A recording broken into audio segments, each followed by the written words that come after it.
Muy buenas. Venimos de unos vídeos tratando de la intimidad en los espacios contemporáneos como la literatura, internet y cómo se ha transformado ese concepto de intimidad a través de las propias artes y cómo se refleja esto en concreto en la literatura. Pues bien, creo que no había mejor vídeo para continuar esta misma temática y trazar esos hilos internos en el canal que la artista Nan Goldin. Se trata de una fotógrafa muy reconocida dentro de ciertos ambientes, especialmente en los temas de la identidad, del feminismo y de cómo en la actualidad se ha convertido en temas casi hegemónicos dentro del arte contemporáneo, pero que en el momento en el cual los trabajó Nan Goldin era una auténtica revolución y sin embargo no es tan reconocida como quizá debería. Da igual la ideología política que manejes de fondo, a través de sus fotografías y de la forma en la cual enfocó su propio trabajo y realmente llegó a cumplir ciertas pretensiones del arte de fusionar la vida con la obra, de no tener barreras entre instituciones, arte, conceptos y la propia vida, creo que es una de las fotógrafas y artistas más influyentes desde la sombra en la actualidad. Así que si no la conoces no te puedes perder este vídeo y si ya la conoces no hay tanta información de ella por YouTube, así que quédate.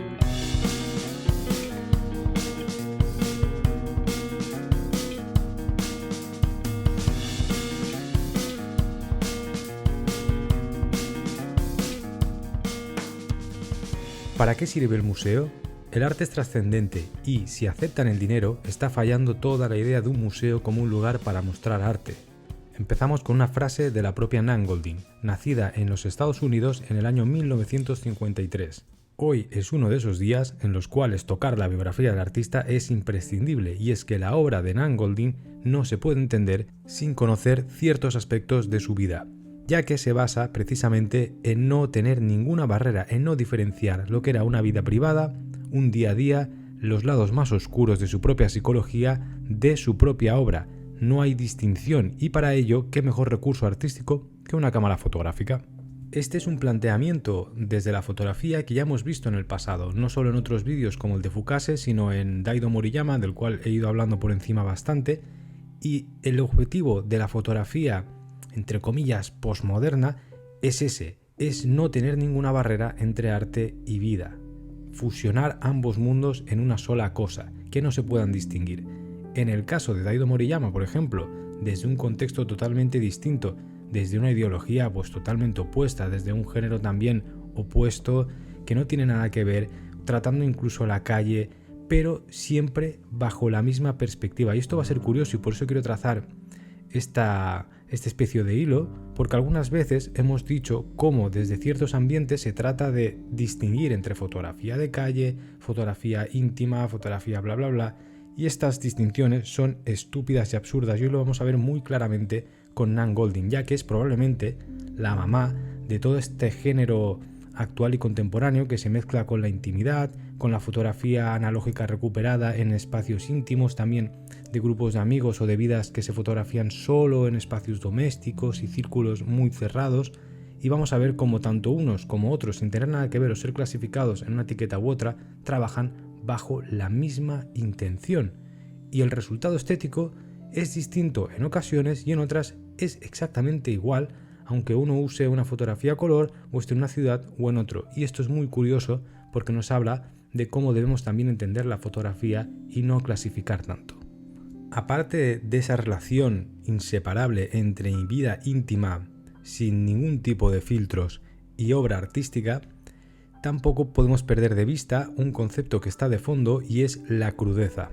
Esto es una herencia de los postulados de la generación Beat, de ese mayo del 68, de la guerra de Vietnam. Bueno, en general, lo que rodea a la generación Beat lo hemos tratado en bastantes vídeos anteriores, así que no me voy a extender mucho, pero ese rebufo que le viene a Nan Goldin siendo muy joven, esos referentes literarios, también hemos comentado que a veces a Hubert Selby, Última salida a Brooklyn, sí, ¿no? Última salida para Brooklyn, que es un libro que recomiendo fervientemente en este capítulo de hoy, porque si conoces la obra de Nan Goldin y conoces esta obra, o si no la conoces, léela, vas a encontrar un maridaje casi perfecto y vas a entender también de dónde viene ese contexto y por qué Nan Goldin acabó trabajando de la manera en la cual trabajaba. Siempre existe un antecedente en la cultura. En las artes siempre tiramos de hilos secretos que a veces nombramos, a veces no, y nunca es una genialidad de una sola persona. Nan Goldin tiene muchos referentes en esta literatura de la generación beat y es muy interesante verlos. Para mí, el libro de Hubert Selby es el que más se le acerca. Vamos a ver esos ambientes marginales de los Estados Unidos, decadentes, de grandes ciudades como Nueva York, donde los entornos marginales, las identidades, la jungla de cristal, ¿no?, separa a la gente, la divide y cada vez se toca más fondo relacionado con los mundos del AMPA, de los estupefacientes y toda esta serie de cosas. Todos estos asuntos metidos en una batidora desde el lado más crudo, oscuro. Incluso el estilo de narrar de Selby es muy similar al estilo de narrar con una cámara de Nan Goldin. Entonces es un maridaje que es de los más interesantes que he encontrado. Por otra parte, también dividimos este contexto que luego se irá proyectando hacia la conocida como pornomiseria, que es esa manera de entender los espacios marginales desde la cultura, especialmente desde el cine, desde un punto voyeurístico, morboso y un poco, en ciertos momentos, llegó a ser bastante cuestionable desde una perspectiva moral, y bajo el amparo del arte se hicieron cosas que realmente no tenían nada que ver con el arte ni con la cultura. En cambio, en Goldin, a pesar de estar relacionado con ese germen de ese contexto cultural que va orientado hacia allí, en Nan Goldin vamos a ver que ella es el epicentro de todas esas desgracias, de modo que también rompe esta barrera y sirve como un buen referente para quien quiera ver estos temas. Lo mismo sucede, por ejemplo, en un autor chileno, en Pedro Lemebel, en su Tengo miedo torero y otras novelas, vuelve a suceder algo similar. Es el mismo aire de época, pero en lugar de estar tratado desde la perspectiva del intelectual que está de fuera y toca mundo, ¿no?, como si fuese un zoológico que va a ver, esto era algo muy típico en esta época. En este caso, las artistas como Nan Goldin son el centro y de todo ese sufrimiento, de todo ese dolor, y ella se sitúa en ese momento, en ese contexto.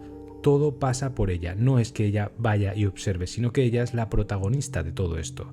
Y quizá el mejor ejemplo de esta característica son sus famosas series de autorretratos, donde su pareja la ha maltratado físicamente, se ve bastante claro, son fotografías muy explícitas, y en ese momento ella tiene un momento de epifanía y decide también que no puede estar atada a una relación así.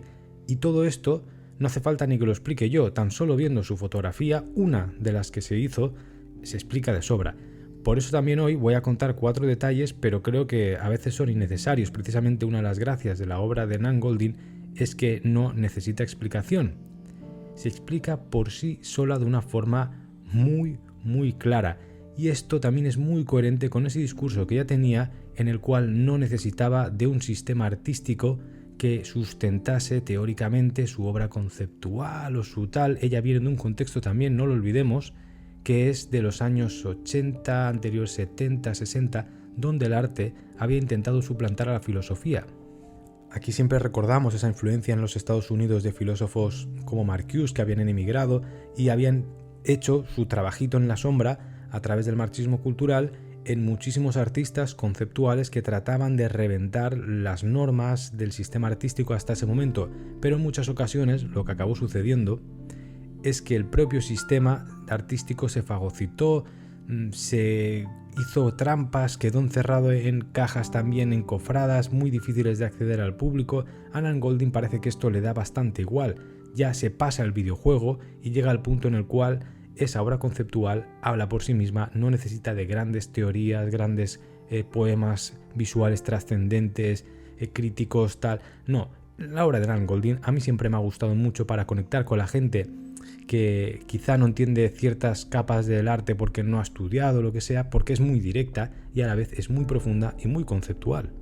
Además, la crudeza de los momentos que vemos le quitan también esa especie de trascendencia impostada que muchas veces vemos en este tipo de obras, que también quieren ser muy barrocas en lo intelectual, y en cambio las obras de Goldin tienen una profundidad evidente, un retrato psicológico pues que sobra, de nuevo le sobran las palabras, pero al mismo tiempo se quita esa capa de solemnidad, ¿no? Y eso me parece también bastante atractivo. Pero bueno, retomamos un poco los inicios de Goldin porque quizá me he adelantado a los temas que quería tocar. No hemos dicho nada de su vida y es bastante importante.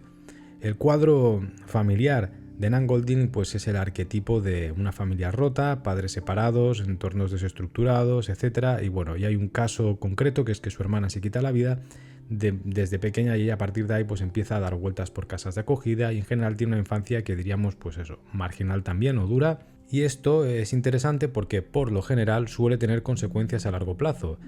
Y lo vamos a ver. Esa faceta de problemas y de traumas o de cosas que va arrastrando a lo largo de su vida van a ir reflejándose en sus relaciones y esas relaciones se van a reflejar también en esas fotografías y como hemos dicho, su obra no se puede entender sin su propia autobiografía. Entonces estos aspectos no se pueden perder de vista. El tener una falta de arraigo familiar, lo que suele suceder en estos casos, sin que yo sea un experto, o sea que hay alguien que haya estudiado psicología que me corrija, suele ser que los círculos íntimos de amistades, de contextos de amigos, de grupos, adquieren un rol muy importante ya que en cierta manera sustituyen a esos entornos familiares que no han existido o que no existen. Esto es algo totalmente normal, yo lo he visto en gente muy cercana a mí y creo que suele ser bastante común. En Nan Goldin va a ser fundamental, ya que toda su obra no solo va a girar en torno a autorretratos de ella, evidentemente, la gracia de su obra es la gente que la rodeaba, que ella convertía en su familia. Y toda esta gente pertenecía, por lo general, a ambientes muy marginales, a ambientes totalmente olvidados por la sociedad, incluso podríamos decir que maltratados. Y eso también la une a ella y todo esto se va a ir viendo, se va a ir construyendo a medida que van pasando los años. Como hemos dicho también en un inicio, para mí Nan Goldin es el arquetipo de fotógrafa posmoderna y por antonomasia la que mejor describe esa idea o ese concepto manido de posmodernidad. Va a borrar claramente esa diferenciación entre arte, vida, instituciones, etc., pero también va a incluir el activismo político de una manera directa o indirecta, sus afinidades políticas y su interés en reivindicar los derechos de esta gente que está totalmente marginada. Aquí puedes aplicar, pues yo creo que sus principales intereses girando en torno, pues evidentemente al feminismo, porque ella era mujer, y a sus grupos de amigos que solían tener que ver con el mundo drag queen o más de LGTBIQ+, y todos estos ambientes que en aquel momento pues eran un poco sus grupos familiares que ella había construido y desde donde va reivindicando políticamente todo esto. Esos ambientes en ese momento están muy asociados y muy dependientes de entornos que tienen que ver con la violencia, la drogadicción, las subculturas urbanas, que esto también se relaciona en cierta manera con estilos de vida, tiene mucho que ver con la sexualidad, con temas como el amor, temas muy emocionales, pero siempre vistos desde una forma muy cruda, muy violenta y eso, de nuevo, íntima, está en el medio de todo este meollo. Para mí esto es muy interesante porque a día de hoy, especialmente en la fotografía contemporánea o en el arte contemporáneo, son temas que se han convertido en una norma prácticamente. Y eso hace que en ocasiones resulten un poco estériles. A ver, me explico. Cuando el arte lo observas desde el presente y está establecido casi como una norma, como algo demasiado común, deja de tener cierto interés. Sin embargo, estos mismos temas, exactamente iguales, los ves desde un contexto donde parecen más reales, más arriesgados o incluso más violentos, permiten esa misma reflexión de una forma mucho más cruda y que se aproxima muchísimo más al fin, a la finalidad de este tipo de arte, que es menearte la conciencia, menearte lo que tienes dentro de las perspectivas que tú asimilabas como algo normal y que en la mayoría de ocasiones no lo son. El arte de Nan Goldin es transgresor, es disruptivo y es tremendamente contemporáneo y sigue siendo vigente. En cambio, hay obras del mismo tipo que podemos aplicar a contextos actuales, incluso que se promueven por redes sociales a través de la fotografía, que no tienen la misma fuerza. Y esta analogía entre una obra de hace prácticamente pues ya va para 40 años, que es cuando Nan Goldin empieza a petarlo a través de sus fotolibros, y lo comparas con algunas obras en la actualidad que han sido continuistas de estos, ¿no? Pues bueno, no me acuerdo, a ver cuál, la que le salta a la fama es The Ballad of Sexual Dependency, en la década de los 80, no me acuerdo el año exactamente. Pues bien, esta obra la comparas con ciertas obras continuistas en la actualidad y dan a entender también cómo en la actualidad falta, en determinados casos, cierto atrevimiento, cierta subversión a través de la fotografía, del arte, que hemos convertido aquello que era una revolución en una norma. Entonces sería interesante que estos mismos temas también llevasen a lugares diferentes. Con esto no quiero decir que sean temas superados ni muchísimo menos, sino simplemente a nivel estético, a nivel conceptual, también nos ayuda a ver la obra de Nan Goldin cómo ha evolucionado esta manera de enfocar el arte y se ha convertido casi en una especie de norma conservadora en la actualidad. Esta es una reflexión que a mí me interesa mucho porque el arte tiene que ser como lo ejecutaba Nan Goldin, es ir un paso más allá de lo que esperamos o de lo que el propio sistema artístico espera de ti como artista. Y a eso sí que responde muy bien Nan Goldin. Bueno, si no estás de acuerdo me lo puedes poner en comentarios porque creo que es un debate muy interesante. Bien, leemos una frase de Nan Goldin también. Mi trabajo viene de la empatía y del amor. Y tenemos otra en la cual se está refiriendo en una conversación a su grupo de amigas, que en este caso eran casi todas drag queen. Se convirtieron en mi mundo entero. Parte de mi adoración involucraba fotografiarlos.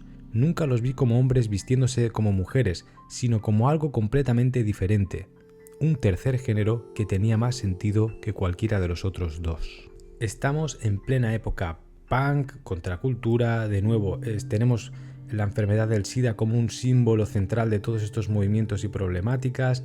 Se intenta visibilizar las diferencias identitarias a través sobre todo también de la sexualidad, del género, de las diferentes maneras que se puede entender las relaciones alejadas de las normas tradicionales, y Nan Goldin de nuevo está en el epicentro de estos movimientos. Ya lo hemos visto en la frase, cómo sus grupos pertenecen a estos géneros, a estos submundos, y ella ejerce de especie de altavoz o de representante estética a través de su cámara, pero nunca desde un punto de vista invasivo o interesado, porque de nuevo recordemos, es su vida, no es que ella va y busca esto, sino que es lo que la rodea. Ella, por lo tanto, también estará sufriendo las mismas problemáticas que sufren sus amigos, es decir, Nan Goldin no escapa de adicciones, de la violencia, ya lo hemos visto en su autorretrato, que es muy explícito, y toda esta serie de asuntos. Nueva York se convirtió en el epicentro o su lugar principal, su entorno urbano principal, y también es interesante entender que al mismo tiempo que estas fotografías que vemos de Nan Goldin, estos entornos están sucediendo, existe un modelo de vida estandarizado, americano, no olvidemos que esto pasa en Nueva York, que los yanquis son los yanquis, que vende, promueve y incita a las personas a vivir un estilo de vida, una manera de entender la identidad, la sexualidad, el género, las relaciones, etcétera, etcétera, que es totalmente opuesta a la obra de Goldin. Por otra parte, esta serie de fotografías en la cual ella se retrata entre sus círculos íntimos y la ciudad y todo, vamos a ver contrastes que son muy interesantes también, que se dan de forma natural. Vemos las partes más alegres, más excitantes, de fiesta, de sonrisas, de simplemente de momentos cotidianos que reflejan momentos felices, y al mismo tiempo vamos a ver el lado más oscuro de esto, las consecuencias, lo que nos enseña en ocasiones, ¿no? Y toda esta serie de contrastes creo que también son claves para entender su obra y poder disfrutarla en profundidad, porque si no a veces tendemos a quedarnos con las partes más morbosas o las fotografías un poco más llamativas, y creo que es una obra, la de Goldin, que debe entenderse como eso, como un álbum de contrastes. Ella empezó fotografiando en blanco y negro y acabó en color. De hecho, es una de las fotógrafas que más se identifican por el uso del color. Y esto es curioso, porque como ya vimos en vídeos como el de Saul Leiter, no era tan normal, no es que fuese algo raro, pero no era tan normal dentro del mundillo artístico, fotográfico, así más pretencioso, utilizar la fotografía en color, porque lo predominante o lo que se entendía como artístico hegemónico era el blanco y negro. Ya también hay que entender que Nan Goldin pertenece a una generación que ya va tirando hacia finales del siglo XX y no es tan raro, pero bueno, sigue siendo algo que tiene su punto también de disruptivo en lo estilístico, al menos yo lo veo un poco así. Y también, por seguir un poco el hilo, ir cerrando el vídeo, que no quiero que sea muy largo, es interesante ver cómo Nan Goldin trabaja desde lo más íntimo de su casa, de su persona, desde su propia psicología más interna, desde ese yo, ¿no? Por eso también es interesante que puedas ver los vídeos anteriores a este sobre la intimidad, internet, la literatura millennial del yo, la autoficción, cómo trabaja desde ese núcleo cerrado y de repente, a medida que vas explorando su obra, se va abriendo, como una flor, como una rosa, se va abriendo hacia el exterior. y a partir de ella, de su momento más íntimo psicológico duro, pasamos a una ella dentro de un espejo con otra gente, con unos amigos. A partir de ahí vamos a otra capa que ya es ella en una habitación con poca gente, con un amigo más concreto que se irá repitiendo, algunos de estos amigos que son casi protagonistas de una novela porque se van repitiendo a lo largo de series fotográficas, y de repente eso se va abriendo más y vemos ya pues grupos de gente mucho más grandes. De repente esos personajes que ya podrían tener incluso nombre propio dentro de la obra de Golding se van expandiendo y se van ampliando con gente anónima, y a partir de ahí incluso vemos ya una fotografía prácticamente de calle, donde lo que predomina es casi un contexto urbano. Y bueno, todo esto lo vamos encontrando si lo vamos trazando nosotros en nuestra mente al observar su obra en general. Que por retomar el hilo del principio, que he querido trazar un poco en un fotógrafo también mítico del siglo XX, pero muy contrario y a la vez muy similar a Nan Goldin, que es Daido Moriyama, en Daido esto mismo sucede exactamente igual al revés. Es decir, Moriyama utiliza principalmente el blanco y negro, muy crudo, muy contrastado, desde la misma óptica que Goldin. Es la misma manera de entender la fotografía, sin importar mucho los medios, sino más bien el momento de estar ahí, de fusionarse el ojo con la cámara y que así que no existiese una cámara si se pudiese hacer eso. Algún día se podrá. Pero en Moriyama vemos cómo va todo desde el contexto urbano más gigante, más grande, desde la amplitud más extendida, donde casi hay puntitos anónimos de gente que no podemos reconocer, hasta el momento en el cual él está en su lado más íntimo dentro de un hotel, en un bar, borracho, por el suelo a las tantas de la madrugada, en un barrio marginal de Tokio, y empezamos a ver ese retrato psicológico puramente interno. El camino es totalmente opuesto, y yo recomiendo mucho poner en paralelo estas dos maneras de entender la fotografía en un contexto muy parecido, porque es muy interesante ver el camino de dentro hacia afuera de Goldin y de fuera hacia dentro de Daido Moriyama, siendo, como he dicho al principio, artistas totalmente opuestos desde el contexto cultural, desde que Moriyama no es alguien que reivindique identidades ni nada, e indirectamente al final lo puede llegar a hacer, pero no es su intención. Es muy curioso ver dos artistas tan opuestos y tan similares. Y otro tema que no nos podemos dejar, aunque bueno, creo que lo he tocado bastante, pero hay que nombrarlo, es que la obra de Goldin quiere provocar. ¿Hasta qué punto hay una intencionalidad o pasa indirectamente por los propios temas o la propia forma en la cual ella enfoca la fotografía? No lo sabemos, pero realmente la intención de fondo es provocar y sucede a día de hoy.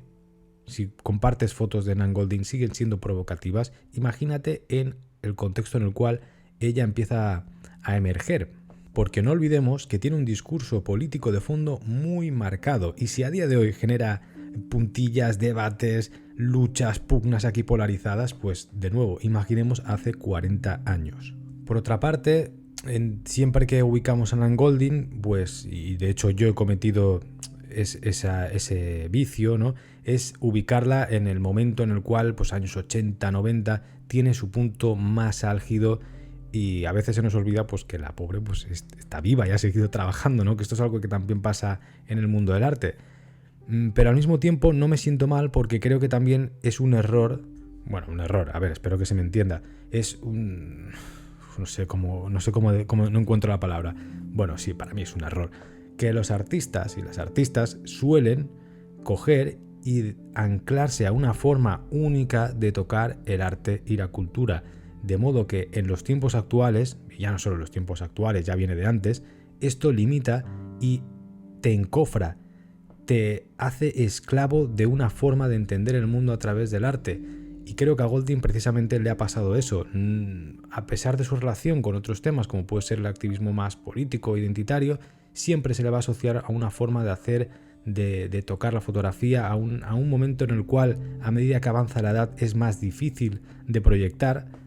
Porque la vida, cuando eres joven, cuando tienes alrededor de los 20, 20 y pocos, es muy efervescente, muy alocada, no tiene consecuencias, piensas que nunca vas a morir, te metes en relaciones tóxicas, vas aprendiendo, estás en mitad de 1000 meollos, y a medida que te vas haciendo mayor, todo se vuelve más aburrido, ¿no? De hecho, hay una frase de Pessoa, creo que era, la literatura es la manera más divertida de entretener el aburrimiento de la vida, no sé, algo así, ¿vale? Que aquí la he liado porque no me acuerdo exactamente del aforismo, pero no importa. El caso es que a medida que van pasando los años, pues esos errores que precisamente se han convertido en tu obra maestra, ¿no? Retratarte tras una paliza que casi te deja ciega de tu pareja y decir nunca más voy a pasar por esto y voy a dejar constancia de forma artística, no va a volver a suceder. O esas reuniones entre amigos, momentos muy alocados, adicciones muy chungas que tú vas intentando retratar, llega un momento en el cual o te come la vida y te quedas como pues una rockstar que te mueres a los 27, o si te recuperas, que sería lo ideal, sería lo suyo, es lo que nos haría felices a todos, si tuviésemos a alguien que queremos o admiramos a un artista, también van a hacer que esos entornos se dejen de frecuentar. Entonces, si tu obra únicamente está anclada de una forma, o la gente incluso desde las instituciones artísticas a las cuales criticas luego te asimilan por esa misma forma de entender el mundo y ese tipo de obra, va a hacer que luego todo lo que hagas, como no le des un giro radical a tu manera de entender el arte o a tu práctica artística, se convierta eso, en una especie de recuerdo eterno a lo largo de tu vida hasta que te mueras. Y creo, y esto no tiene nada que ver con Nan Goldin como si fuese una crítica, simplemente es una reflexión alrededor de cómo siempre se la ha dejado anclada a esos años 80, a Goldin como fotógrafa. Al menos desde lo que yo veo. Sino más bien es una reflexión, ¿no? Pero que al final una de las características de los artistas o de uno de los valores más interesantes es que es la capacidad de quemar, de adentrarte a través de la curiosidad a los temas, reventarlos hasta que puedas, dejarlos morir e irte a otro lugar. Pero bueno, por si alguien está interesado o interesada en saber un poco sobre qué ha estado trabajando Nan Goldin últimamente, o un poco más tocando nuestro tiempo, pues sus obras más conocidas de los últimos tiempos han sido proyectos que tenían que ver con la infancia, ¿no? Y trataba de retratar o de capturar la esencia en el momento en el cual los niños se transforman o se convierten en lo que espera la sociedad de ellos, ¿no? Un poco alrededor de este concepto de la infancia. La obra creo que se titulaba, espera que creo que lo apuntaba en las notas, Eden and After. Luego también Nan Goldin movió algunas noticias en el contexto norteamericano, todo esto, porque aquí no nos llega nada, ¿vale? O sea, información de arte nula, no hay noticias de arte aquí que puedas ver más allá de las típicas de se hace arco, se vende un cuadro por no sé cuántos millones y alguna mierda interesada de notas de prensa o algún artículo perdido de la zombie crítica de arte que queda por ahí.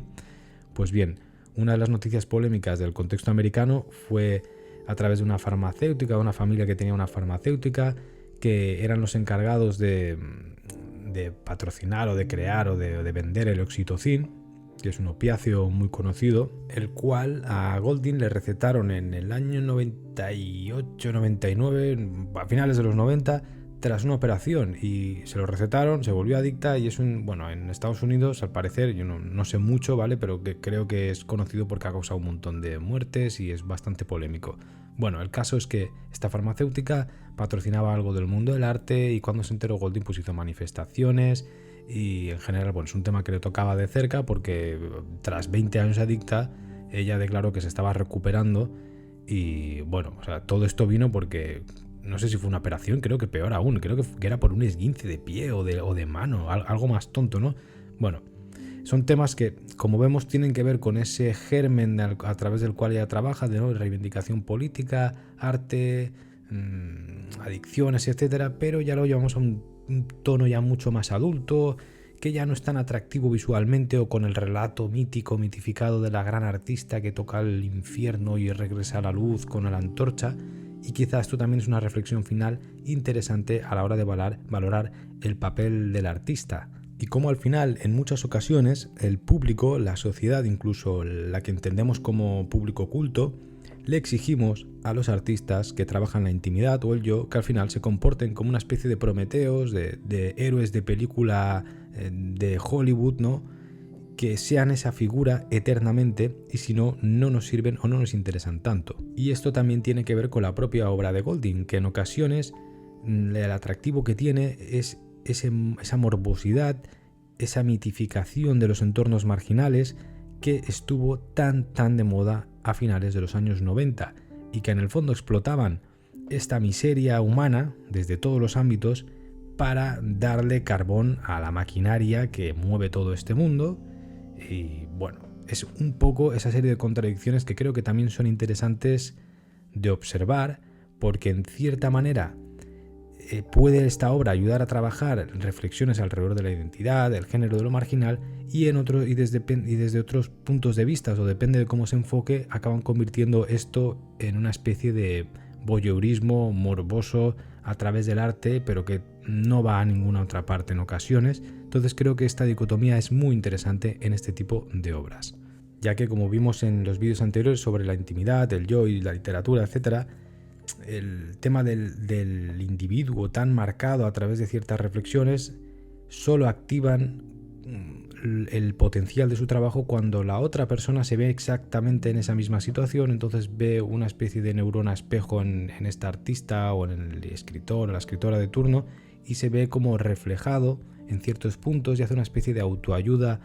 espejo, pero como no sea tan acotado a ese yo que encuentra una especie de doppelganger, no suele tener el mismo efecto. Entonces es una forma que, a medida que ha ido avanzando los tiempos, yo creo que se ha quedado un poco obsoleta, porque ese ombliguismo, y ya no hablo de Golding, hablo del continuismo que se le ha dado a este tipo de fotografía en muchos contextos contemporáneos, con la recuperación también de la fotografía analógica, intentar imitar un poco este aura también de vida alocada con 20 años. No es una fotografía muy típica de gente que le interesa la fotografía con 20 años, básicamente. Se ha convertido en un arquetipo.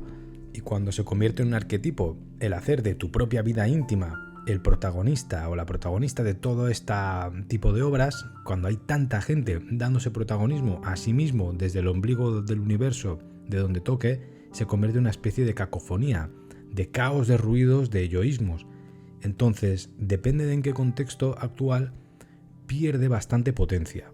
A no ser, como insisto, que tú como ser humano pues cojas aquello y lo utilices como una especie de reflejo total y trates de introducirte ahí, imitar, etcétera. Pero bueno, esto ya daría para una reflexión más amplia.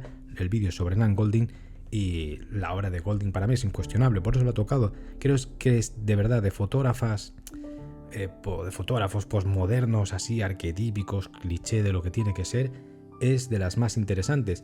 Y también te recomendaría, si no lo has visto aún, que lo enlaces con el vídeo de Barbara Kruger, porque son dos maneras también muy diferentes de tocar la misma época, el mismo contexto y también a través de la fotografía.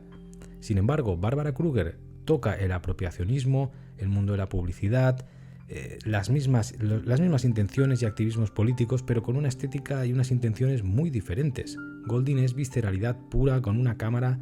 De hecho, es verdad, me acabo de olvidar. Debemos tocar el equipo. Siempre cuento el equipo porque es como contar cómo pintaba un artista.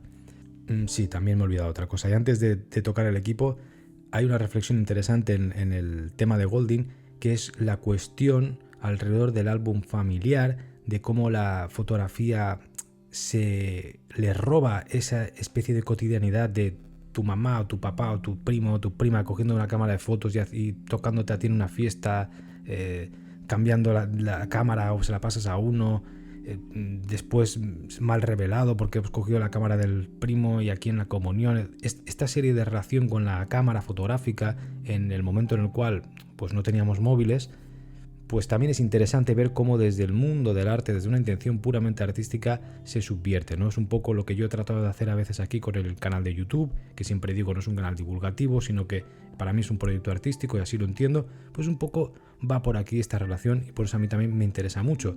Y sobre todo también con el aspecto documental, cómo Nan Goldin se pasa por el forro pues todo lo que es el tema de documental como tal, que en ese momento también está muy en auge, y se lo lleva a un lado pues totalmente, de nuevo, íntimo y personal, y le da igual la técnica, le da igual todo.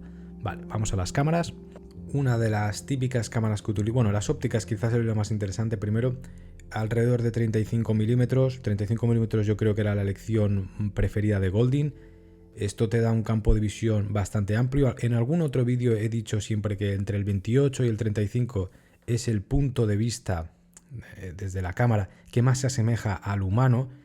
Alguien me comentó que realmente es el 50 milímetros, y si te pones en plan culo duro a verlo a través de la cámara, sí, pero para mí, cuando una persona habita un lugar, mueve la cabeza, está viviendo, nunca estás quieto con tu ojo como si fueses un robot, que en ese caso sí, pues sería más a lo mejor cercano a un 50 milímetros, pero desde una perspectiva vital, 35 un 28, creo que es la manera en la cual la fotografía puede transmitir, esto sería la frase apropiada, esa sensación de estar viviendo en medio de un momento, ¿no? Tú estás en mitad de una fiesta, por ejemplo, de una habitación cerrada, y este tipo de objetivos que van tirando más hacia lo angular, al gran angular, pues te permiten tener esa sensación, porque uno no ve solo desde sus ojos, ¿no? Sino también es tu cabeza, cómo se mueve, cómo interactúa con el espacio, tú te echas para atrás, para adelante, intentas... O sea, nunca hay una visión robot, ¿no? Esto es muy subjetivo, es difícil de explicar, pero para mí esta serie de medidas de objetivos un poco lo que da esa sensación. Y en el caso de Goldwyn pues es evidente, también por eso la elige, o por eso también Moriyama elige esas cámaras point and shot que se llaman, que es la típica cámara compacta de que tenía tu familia en casa, solo que Goldwyn yo creo que utiliza algunas de bastante mejor calidad que la que podríamos tener en casa, pero es ese mismo formato, ¿no? De una cámara que te puedes meter en un bolsito y llevártelo y sacártelo y ¡pam! Foto.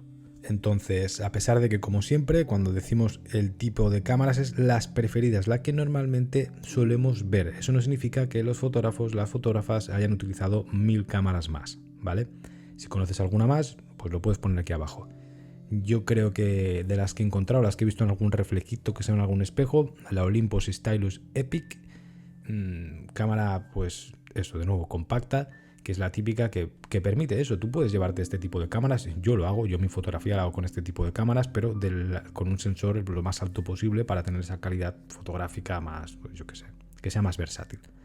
Y es una maravilla porque nadie se siente invadido, no es intrusiva, no más con el típico cacharrón ahí, el camarón de la isla con el flash de 5 metros delante tuyo que pareces que vayas a hacer fotos a un safari.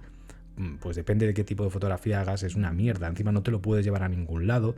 Y para mí, cuando la cámara se tiene que fusionar con tu vida, con tu ojo, que es una cosa que a mí me encanta también, debes llevar la cámara más pequeña posible. De hecho, a día de hoy ya con el móvil incluso te puede sobrar, ¿no? La gracia de la cámara pues tiene ese aspecto romántico o cierto control de la técnica fotográfica, que en el móvil es más chungo de hacer, pero bueno, me voy. Sí, la otra cámara buena que utilizaba es la Contax T3, que lo tengo aquí apuntado. Y por lo demás, así ya hemos dicho el tema del cómo ya pasa el blanco y negro al color, y eso se hace una característica muy interesante, ¿no? Esos tonos cálidos y ese tono tan concreto que ella tiene, que es muy, muy firme prácticamente. Tenemos también el uso del flash. El uso del flash es casi innecesario en determinados entornos en los cuales van a ser oscuros, ¿no? Cerrados, o que tú estás improvisando, no te vas a llevar 30 focos ni una cámara de medio formato y poner a posar la peña, sino que vas ahí y ese flash tiene que estar incluido en la propia práctica fotográfica, que es más improvisada o más vital o más íntima. Entonces, bueno, esto también tenerlo en cuenta, ¿no? Da un aspecto también muy crudo, muy artístico, visceral, ¿no? Y bueno, yo creo que con esto tenemos bastante información, es suficiente. Maridaje imprescindible literario, hoy sí que sí, recomiendo mucho la lectura de Hubert Selby, Última salida para Brooklyn, y Pedro Lemebel, Tengo miedo torero. También recomiendo muchísimo, que no voy a dejarlo aquí porque el vídeo es de Nan Goldin, revisitar la obra de Daido Moriyama, de Fukas en su parte más íntima. Es bastante interesante, sobre todo por lo opuesto de los contextos, de la manera de entender la fotografía, desde la óptica que se hace, etc. Espero que lo hayas disfrutado. Coméntame si conocías a esta autora o no. Si ya la conocías, puedes añadir información, seguro que puedes encontrar más. Y si no, también sería interesante, ya que es una autora que toca temas muy reivindicativos, políticos, etcétera, que siempre son polémicos, que pongas tu punto de vista, porque aquí da para eso. Por otra parte, como siempre, me puedes seguir en redes sociales buscando Alejandro Acosta, o aquí abajo tienes los links en la descripción, y esto también lo tienes en formato podcast en las típicas plataformas de Spotify, iVoox, etcétera, por si no te apetece tener el YouTube abierto. Y por último, ya que estamos en el canal, como bueno, el canal no, estoy yo personalmente metido en el tema del olfato y el arte. Si te interesa, pues ya sabéis, aquí tenéis un montón de vídeos, una lista de reproducción entera, desde la filosofía, un trabajo completo, hasta cosas más concretas. Pues voy a citar un poco los perfumes que he echado en unas tiras y en la mano para ir haciendo este vídeo y para ir investigando sobre Goldin y revisitar su obra. Porque, como digo últimamente, siempre que leo un libro o que hago algo concreto, pues suelo aplicar un perfume para degustarlo y acompañar un poco esa experiencia y crear esos recuerdos o asociarlos o juntar un poco la experiencia que me transmite en este caso la obra de Golding, con un tipo de aroma concreto, ¿no? Y me interesa bastante. No sé si aquí hay alguien friki de este tema, pues que comente si conoce estos perfumes. En este caso hoy he puesto Quoium de Orto Parisi, de Alessandro soy yo, de Alessandro Gualtieri, que es un perfume totalmente sucio, súper oscuro, que tiene ese fondo de civeta, de tierra, de pachuli, de cuero, muy bestia. Es extremadamente oscuro y eso, denso, ¿no? Y esto pues marida muy bien también con esta obra de Golding, de esos momentos más crudos. Es un perfume casi violento también. Aquí lo tengo y funciona muy bien. Tiene una evolución muy interesante de una salida que es explosiva y cómo va secando y vuelve a tener ese fondo típico de Gualtieri que se repite prácticamente en varios de su línea de cuero, ¿no? En Nudiflorum también lo vamos a ver, que al final es una combinación de Galaxolide, Yabanol y a otros almizcles químicos con ciertas notas arriba. Y por otra parte, también para poner una perfumista que trabaja de esta manera también muy intensa y muy sensual y muy sexual, ¿no? Con esos temas, pues he puesto en la otra mano Sticky Fingers de Francesca Bianchi. Francesca Bianchi es una perfumista muy interesante, ya que ella se dedicaba a la historia del arte, al mundo editorial y se reconvirtió en perfumista. Y siempre trabaja con un tono de notas de perfumes femeninos vintage, pero ensuciados, muy potentes y también con un tema muy sensual, muy carnal. Y Sticky Fingers, pues si traducimos la palabra, dedos pegajosos, y también tiene un tono, pues eso. A ver, imagínate, coméntame qué crees que tiene que ver el nombre dedos pegajosos con un perfume que es sensual, que tiene notas animales, humanas, ¿no? De piel y muy de nuevo las iononas, atalcadas, que es su punto, su firma, ¿no? Pues bueno, creo que son dos referencias de olfato, Quoium de Orto Parisi y Francesca Bianchi Sticky Fingers para este vídeo, para este artista. Espero que lo hayas disfrutado, espero que las puedas oler algún día también. Y nada, nos vemos en el siguiente vídeo.